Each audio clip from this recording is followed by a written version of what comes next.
So here is just a sample of some of the vegetables that's been growing in the garden this year. This is probably about 1/4 of what we've yielded so far. This is our kind of close to the end of our harvest, and we got so much stuff here that we don't know what to do with anymore. All right, so this is just going to be a video showing some of the different methods that I used this year for gardening. Off and on for about 5-10 years, I've done several different little small gardens in the yard, and this is an area beside of my main property here that we decided this is the first year we're really going to do a major gardening over here. Some of my biggest inspirations for some of the techniques that we tried was from Living Traditions YouTube channel.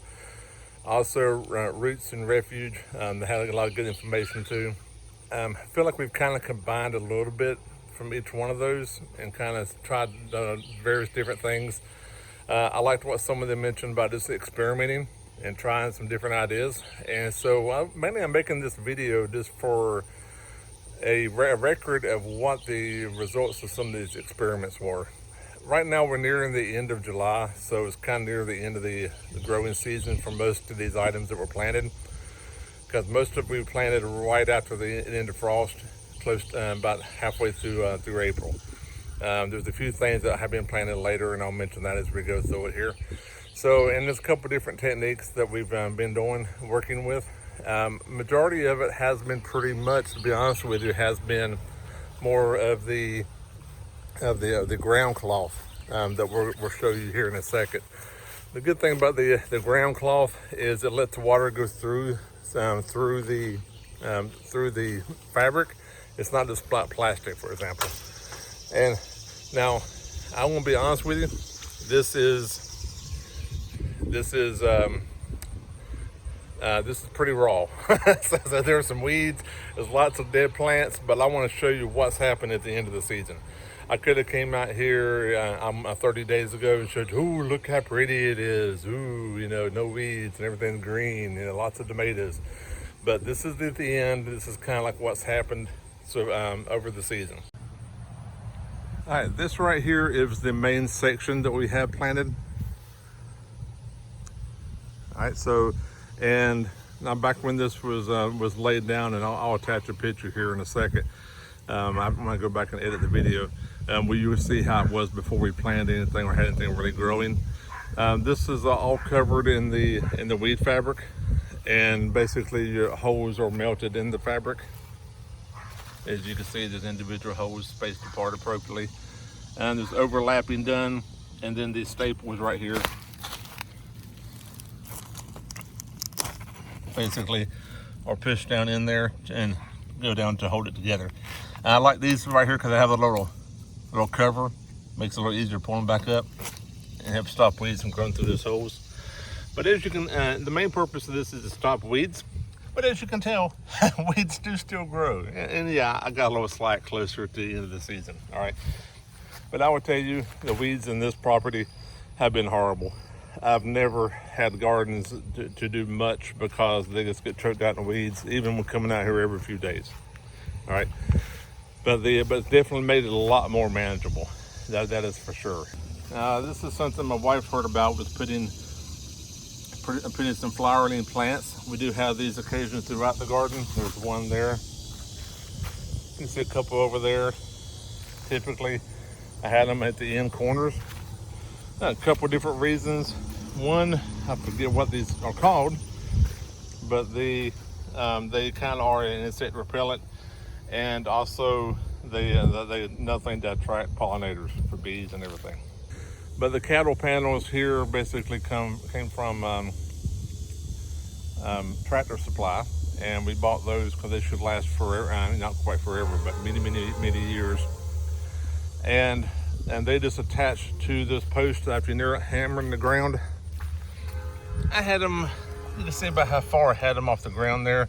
Some people recommend a little higher, but for most of my tomato plants, these were all indeterminate for the most part. You can see they got kind of worked their way up there a little bit. There was a few in the back that is kind of above the panel already, which I should have cut off the top of. But I'm just kind of experiment with those in the back, see just how high they will get. Now, we do have some signs of I believe it's blight. So I have been occasionally trimming on that.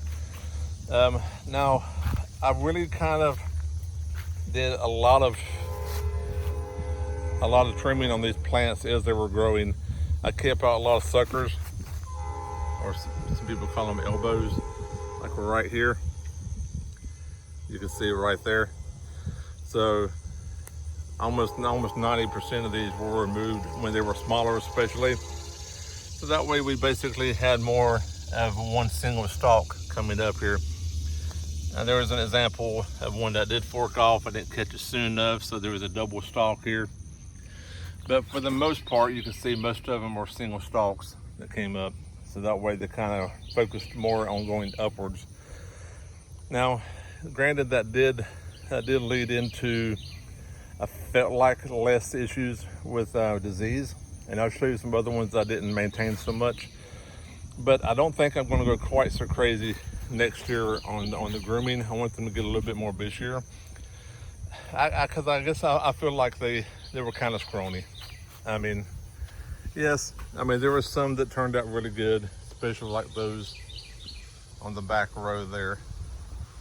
I mean, even now that we're near the end of the season, those are still pretty, for the most part, pretty good shape. We're still putting out some smaller tomatoes. And we definitely had adequate ventilation with that, especially because like these two rows, they were pretty close. My measurements were definitely off. Compared to the back there, we had more of an area to walk through on that part. Now, of course, for the most part, as you can see, it was mostly tomatoes. We did plant a bunch of peppers.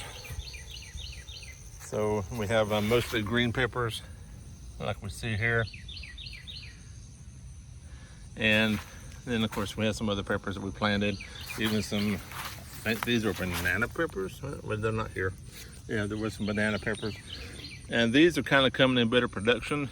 They, just general, I've heard that they do better in hotter weather. So that's definitely what we're getting more, is that hotter weather right now. Along with half a dozen okra plants. And so that's mostly what's in this garden here.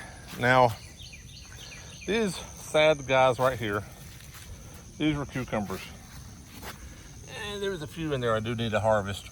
These look like they're mostly, for the biggest part, dead. Now, the thing that I learned on these this year is that we started almost all with seeds. 90% of these tomatoes were grown from seed. We started them back in February indoors, along with the pepper plants. We grew everything from seed, just about, except for a few plants. The cucumbers we even grew from seeds. So, but the bad thing is they suffered a lot when we transplanted them. Even though we tried not to go too crazy with it, about aggravating the roots, but they suffered for a while once we put them in the ground. So the lesson learned here is don't try to transplant cucumbers or buy cucumber plants. Plant them straight in the ground, and they get off to a much faster start. All right, so the spacing I did was another challenge. This spacing was pretty good. It is about 1, 2, 3. There's about 2.5 feet spacing here. Just walked it off from the feet. And this, to me, was an adequate amount to be able to walk through here and still get tomatoes. So this was another lesson learned here on the spacing. And the spacing is important when you're doing this weed fabric, because you have to make your holes. And you can't exactly cover the holes up very easily or anything and make new holes. So when you make a mistake, you have to figure out what to do next year with those holes you already got. So I just want to walk all the way down through here, and you can see it really gained really easy access to most of the items that's on here.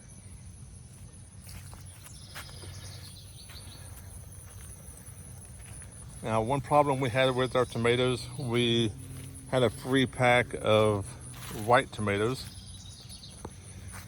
You can see these are one that's almost ready to eat there. Problem is the pollinators cross-pollinate a lot of those white tomatoes onto a lot of other tomatoes, and that would normally be more red, and they kind of got half and half. There's kind of a smaller example there. And a lot of our tomatoes, which most of them are heirloom, were, I would say about a third of them turned white just because we had white tomatoes in here, some that were not supposed to be. So, and that, to me, they don't taste so good. Some people do like them. I'm not going to be growing those white tomatoes again, unless maybe I put them in a farther area away from the garden. All right, now as we go down here, this is a tomato plant that wasn't, the suckers were not taken out of as much. There wasn't much pruning done on this. Now, in a way, there is more greenery on here. It even down all the way down to the stalk, where we can see it down here. So, in a way, I feel like this plant was kind of healthier. Now, there is more branching going on here.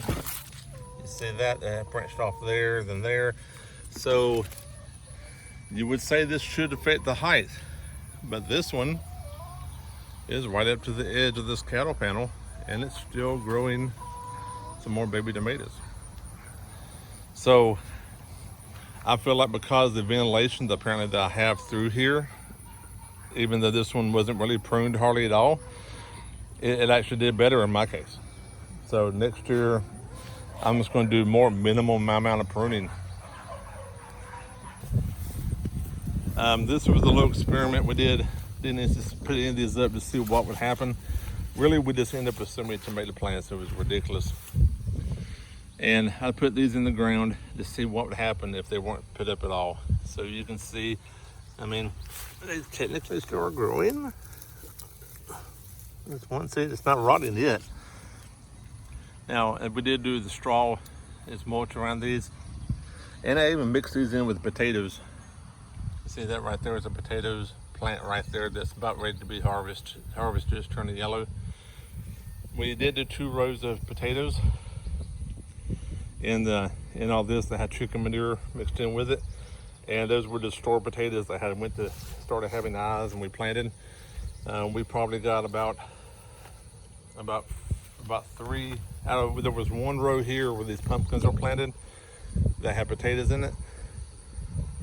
And in this 1 row that's it probably was about 20 feet long. And we got about 2 5-gallon buckets full of potatoes. So, I mean, it was more than what I was expecting, to be honest. These are probably about a month and a half old. And this is wheat fabric. Yes, there is grass on the edge, but started doing some weed eating, and I realized that the vines were growing over here. So if I kill the grass, I'm gonna kill my vines. So should have put more wheat fabric down. But these are designed to be about bowling ball size. And you can see they're doing pretty good here. But the good thing is, over here you don't see any grass. Occasionally you may see some up coming through the holes, but generally, I mean, it's just much less weeding going on there. Now there would be. All right. So lastly, I want to mention how the holes were made. We used a torch, like a butane torch is the best kind. But then once the holes were made in the fabric, we used an auger like this. Basically, it's a big fancy drill bit. As you can tell, it just goes on the end of a drill. Not an impact drill, but like a variable speed drill. It'll clamp on there, and then you just stick that in the hole and drill down in the dirt. Now, I will tell you, it will burn your drill out. All right, so the one I had wasn't brushless. That could be one reason it burned out. I used to do some paper recycling, make my own paper with old paper. And I would do something similar to this, and I'd burn out drills also.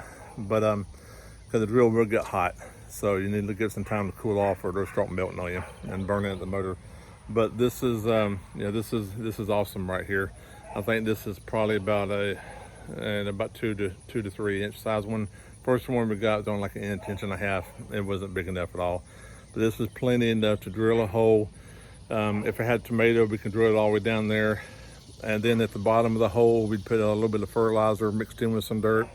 On the tomatoes, we threw eggs down there because we had a bunch of eggs, cracked egg, and that's just like an old person thing that I learned from Roots and Refuge, just what they do, and we already had them. So overall, the weed fabric was definitely a success. There was another garden which I'm not going to show you, but it's more at the street. I tilled up a gravel parking lot I had and then moved the gravel off the side, made the holes, planted beans, and we have lots of beans growing from there out of the fabric too. It's making little holes in there. They were like bush beans. So definitely going to continue that in the seasons to come. I'm glad for the help that we got from those other channels I mentioned previously. I feel like a little bit of help from everybody, from different ideas, and come up with your own game plan, and you learn what works best in your area and go with it. And I just want to share what worked for me and what we're going to be doing next year, definitely. All right, thanks for watching.